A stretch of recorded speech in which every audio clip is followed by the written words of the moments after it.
Au Kenya, le président Uhuru Kenyatta fait le ménage dans son entourage politique, n'hésitant pas à se séparer de tous ceux qui essaieraient de se mettre en travers de son chemin. Aden Douale est le premier à payer le prix. Le chef de la majorité présidentielle a été démis de ses fonctions par le chef de l'État lundi lors d'une rencontre entre les 200 élus et le président kényan. Pour beaucoup, cette sanction contre Aden Douale serait en fait une façon pour le président kényan d'affaiblir son vice-président William Ruto.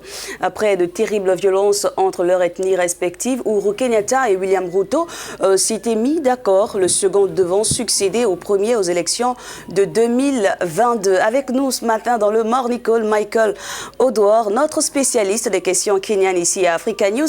Michael Odwor, bonjour. Comment peut-on interpréter cette éviction du chef de la majorité présidentielle du Parlement?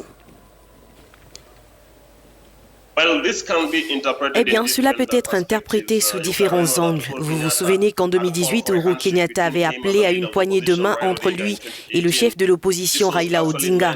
Cette poignée de main avait pour but d'apaiser les tensions politiques qui n'ont cessé de monter après la proclamation d'Uhuru Kenyatta comme président après les élections de 2017. D'autre part, nous avons également le vice-président William Ruto qui a signé un pacte avec Kenyatta selon lequel, après 10 ans de présidence, ce dernier le soutiendra lors des élections présidentielles de 2022 et 2027. Ainsi, le pacte entre Uhuru Kenyatta et Raila Odinga a vraiment désorganisé le parti au pouvoir Jubilee, certains affirmant que le président a abandonné sa voix pour respecter le pacte qu'ils avaient conclu avec le vice-président. Le parti au pouvoir est divisé au fur et à mesure que nous parlons. Il y a même eu des tentatives de créer un autre parti à partir du Jubilee, mais cela ne porte pas ses fruits.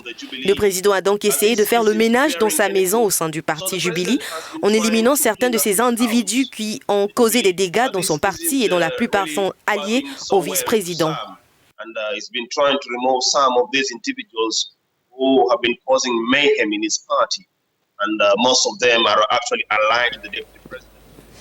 Michael Odwor, est-ce qu'aujourd'hui on peut affirmer sans se tromper que l'alliance entre Uhuru Kenyatta et son vice-président William Ruto bat de l'aile? Eh bien, il y avait un pacte entre le président et son adjoint. L'accord était de se soutenir mutuellement dans la quête de la présidence.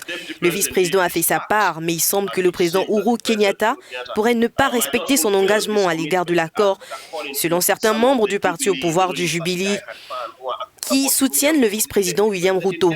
La cause de tout cela est l'introduction d'un homme dans ce mariage. Cet homme est Raila Amolo Odinga, l'un des plus anciens dirigeants de l'opposition au Kenya qui a perdu plusieurs élections. Et Raila Odinga fait passer des nuits blanches à Ruto. La poignée de main a vraiment fait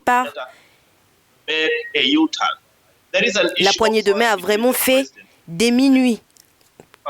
Il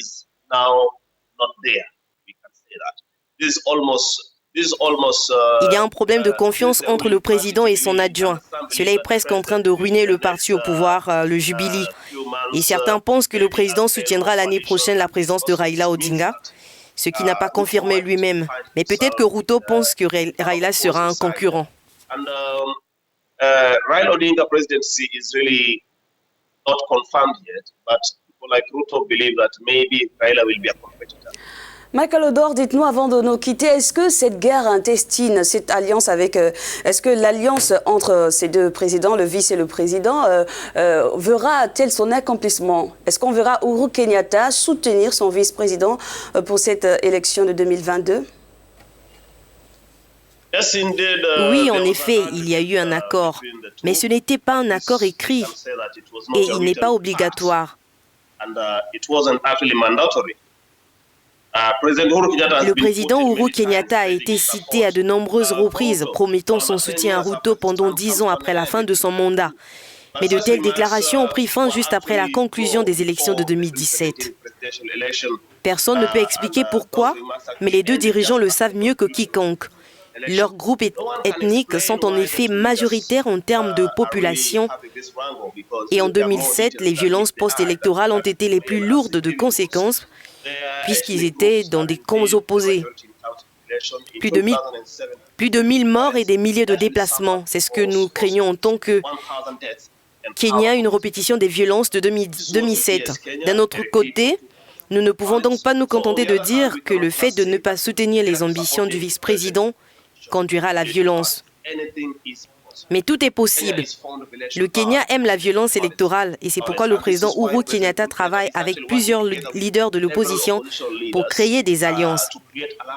Il est également possible qu'un autre référendum ait lieu cette année, ce qui verra l'opposition se joindre au gouvernement sans la mettre sur la touche. C'est à cause de telles initiatives.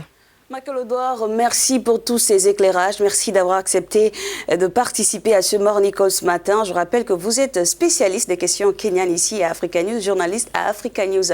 On poursuit l'actualité africaine et prochaine étape, le Malawi.